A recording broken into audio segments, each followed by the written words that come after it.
Hi, I'm Virginia Postrel, the author of The Fabric of Civilization, How Textiles Made the World. This video is one of a series inspired by my book. I hope you'll check them all out and, of course, read the book. Enjoy.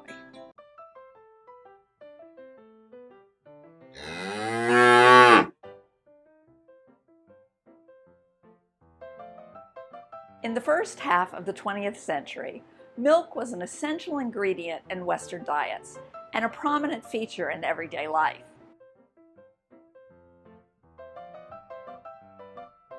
Athletes proclaimed their devotion to drinking milk.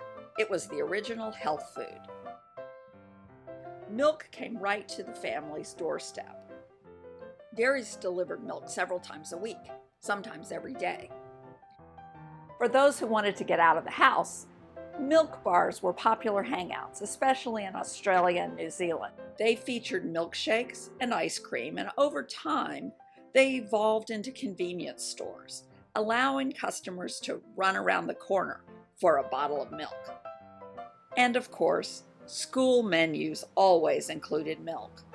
From toddlers to teenagers, everyone agreed that growing kids needed all the milk they could drink. Getting milk to needy kids was a big deal during the Great Depression. That's when many places started their school lunch programs. But feeding hungry children wasn't the only rationale, and kids were not the only beneficiaries. When governments buy milk, they also help dairy farmers. Good politics in the 1930s. During the Depression, milk prices cratered. Prices were so low that farmers started dumping milk in protest. Many fed it to their pigs. In Wisconsin, enraged dairy farmers stopped a train and threw out 6 boxcars of milk and other dairy products. The world seemed to be drowning in excess milk. While American farmers were protesting low dairy prices, an Italian chemist was coming up with something to do with all that extra milk. It was a process for turning milk proteins into a textile fiber to compete with wool.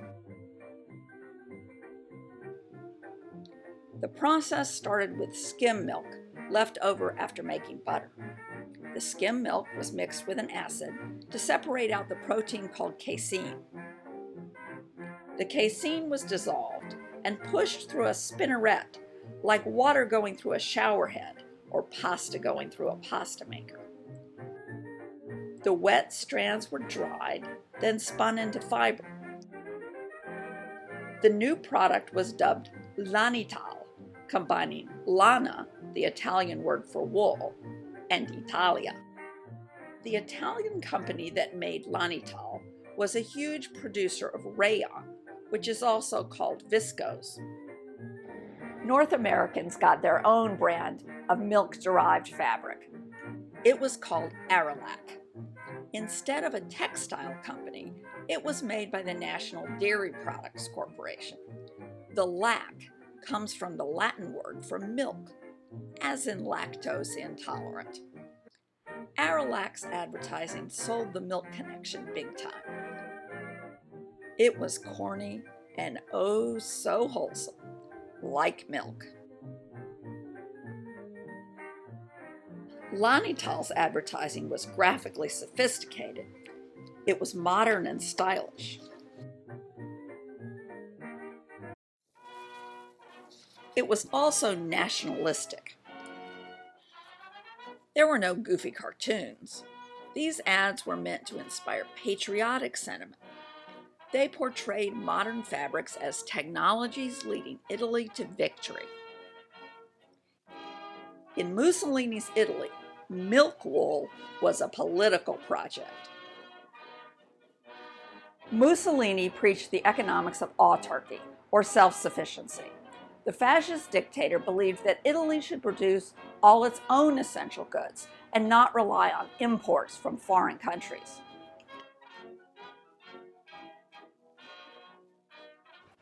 Prima di tutto l'agricoltura, che deve trovare sbocchi per I prodotti ubertosi delle vostre terre. The autarky campaign presented Italy's world-renowned textile industry with a problem. Wool quality depends not just on the breed of sheep or how they're cared for, but on local conditions such as climate and geography. For more than 500 years, Italy's textile producers had bought raw wool from other countries, England in the old days, Australia in Mussolini's time. Italy did have its own sheep, but they were raised for meat and for milk to make cheese, rarely for wool. Lanital promised a politically correct alternative to importing foreign wool. The fascist government subsidized its production, and the company called Lanital the new Textile of Independence. In October 1935, Mussolini invaded Ethiopia.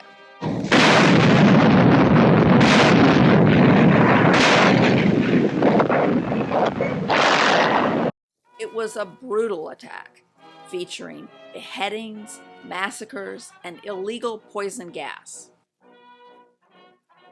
In response, the League of Nations imposed trade sanctions against Italy. The sanctions lasted less than a year, but they reinforced Mussolini's autarky campaign.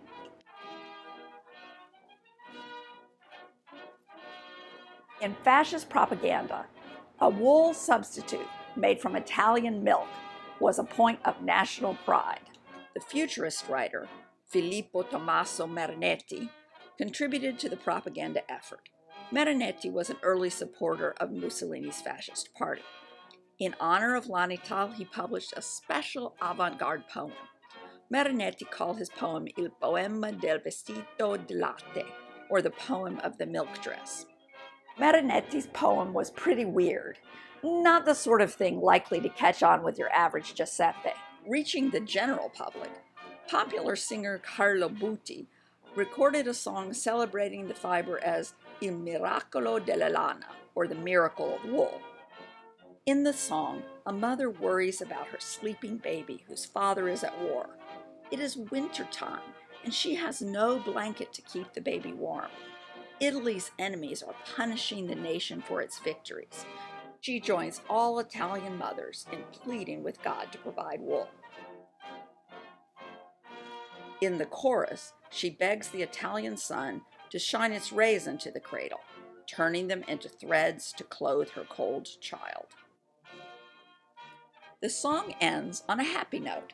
Papa returns from the war with a medal, and Italian genius provides a new source of warm clothes, Lanital, the wool of Italy, made from the white milk of its herds.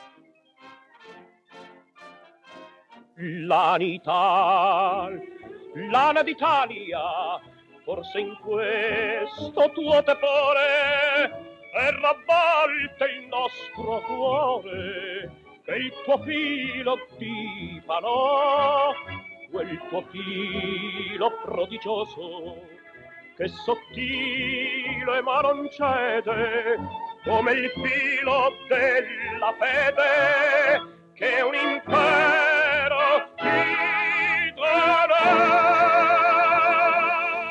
In real life, Lanital wasn't that great. When it got wet, people thought it stank, like spoiled milk or nasty cheese. Like Mussolini's empire, Lanital didn't last. Once the war was over, people went back to wearing wool. They also embraced new synthetic fibers, like acrylic, nylon, and polyester, which were durable, easy to clean, and did not smell like spoiled milk. Lanital and ARAC disappeared. In recent years, entrepreneurs have occasionally reintroduced fibers made from milk, usually touting them as environmentally friendly. They get good press, then mostly disappear. You can find a few specialized products made with milk fibers, sometimes blended with other materials. But they're rare. Familiar fibers offer more for the money. You can, however, buy milk fiber yarn pretty easily online. It comes from an Oregon company called Bellatrista.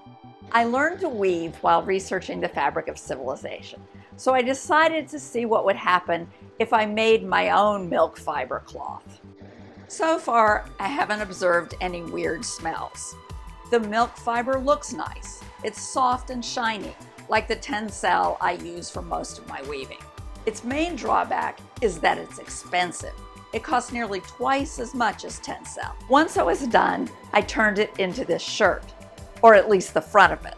The back I made from a t-shirt I bought on eBay when I was thinking about making this video.